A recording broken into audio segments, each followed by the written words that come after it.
اعوذ باللہ من الشیطان الرجیم بسم اللہ الرحمن الرحیم۔ حضرت امیر المومنین علی بن ابی طالب علیہ الصلوۃ والسلام کے مجموعہ کلام نہج البلاغہ کے تیسرے باب کہ وہ فرامین کے جن کے بارے میں سید رضی علیہ رحمہ نے ارشاد فرمایا کہ یہ توضیح اور تشریح اور تفسیر کے محتاج ہیں، ان میں سے 8واں فرمان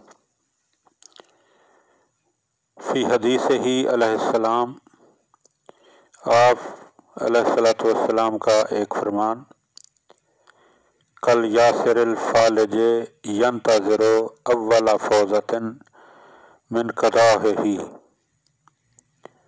مولا فرماتے ہیں کہ وہ اس یاسر فالج کے مانند ہے جو جوئے کے تیروں کا پانسا پھینک کر پہلے ہی داؤ میں کامیابی کی توقع رکھتا ہے۔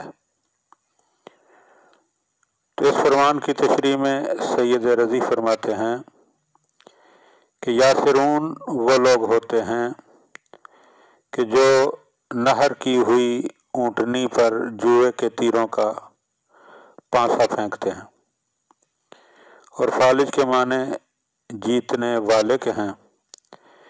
یوں کہا جاتا ہے کہ قد فلج علیہم فلجہم، یعنی وہ ان پر غالب ہوا۔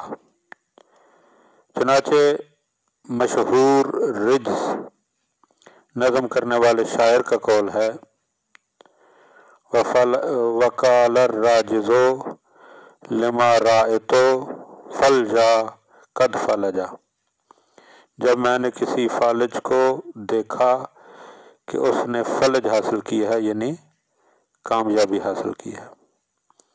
دعا ہے کہ خدا بند عالم ہمیں مولا کے ان فرامین کو سمجھنے اور ان پر عمل کرنے کی توفیق عطا فرمائے۔ اللہم صلی علی محمد و آل محمد۔